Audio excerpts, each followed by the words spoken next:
This channel does not promote any violent, harmful, or illegal activities. All content provided by this channel is meant for an educational purpose only. আরজিকরের ঘটনায় নজর রাখতেই হচ্ছে আরজিকরের এই হামলা। এই আরজিকরের হামলার ঘটনায় গ্রেপ্তার করা হলো আরো 7 জনকে। ঠিক এটা নিয়ে মোট এখনো পর্যন্ত গ্রেপ্তার হয়েছে 19 জন। বুধবার মধ্যরাতে আরজিকরে দুষ্কৃতীদের তাণ্ডব, ভাঙচুর হয় এমার্জেন্সি ওয়ার্ড নার্সিং স্টেশনে।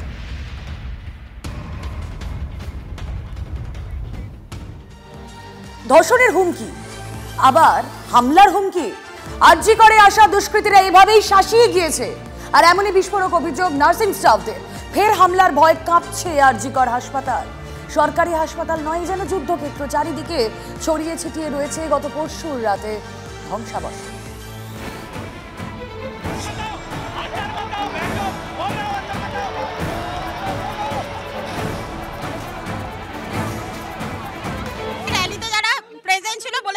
দেখে রাখছি সবকটাকে রেপ করে ছেড়ে দেব। যারা কালকে ভাঙচুর করেছে তারা এসে থ্রেট দিয়ে গেছে যে আজকেও হবে, আজকে আমরা দেখে গেলাম, এখানে এসে কালকে আবার করব। এসএনজিতে জানলা দিয়ে বলছে যে আজকে দেখে গেলাম, কালকে এসে যা করার করে দিয়ে যাব।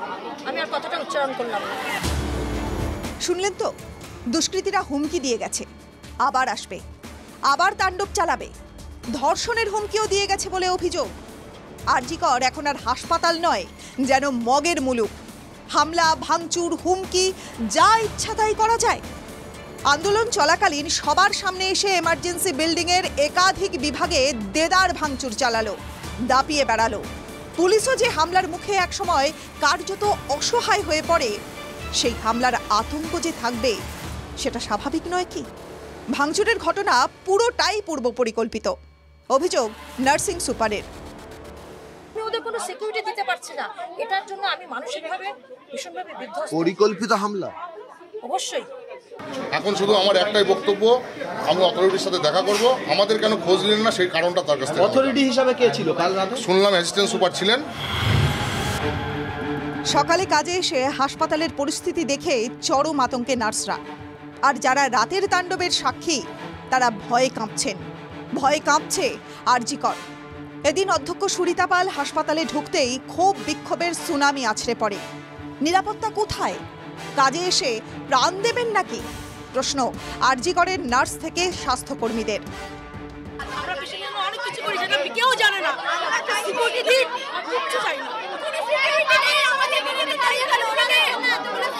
আমাদের মধ্যে কিসের ভয়? আমরা তো সবাই মেয়ে। সবার উত্তর দিতে হবে আমাদেরকে, কারণ আমরা সবাই ফিল্ডে কাজ করি। এদিকে হাসপাতালের অধ্যক্ষ কার্যত দিশেহারা। মধ্যরাতের তাণ্ডব সম্পর্কে কিছুই জানা নেই, দাবি অধ্যক্ষের। কি ঘটলো, কেন ঘটলো, এগুলোর কোনো উত্তর আমার কাছে তো নেই। আপনারা যারা সাংবাদিকতা করছেন তারাও বোধহয় এই পরিস্থিতি কোনোদিন দেখেনি।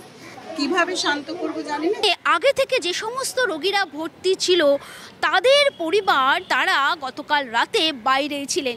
তাদের চোখের সামনে এইভাবে তাণ্ডব লীলা চালায় দুষ্কৃতীরা। আমরা তো ভয়ে পালিয়েছি।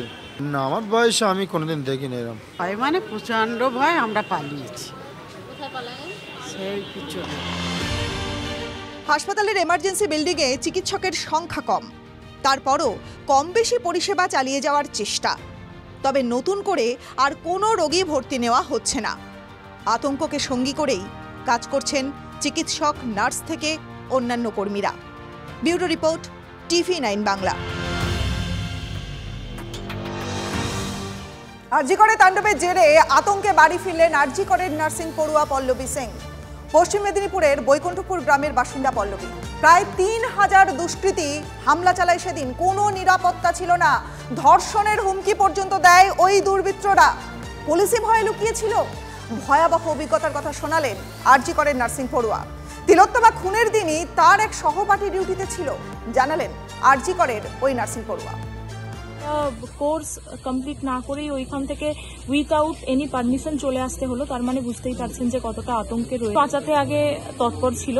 ওরা আমাদেরকে কি সেফটি দেবে? পেশেন্টের চাদরের তলায় লুকিয়েছিল পুলিশ। দরজা ভাঙা হয়, আমাদেরকে হুমকি দেওয়া হয় যে আজকে আবার আসবে, যদি আমরা আটকাই তো খুন করবে, রেপ করবে, এরকম করে ওপেন থ্রেট দেওয়া হয় আমাদেরকে।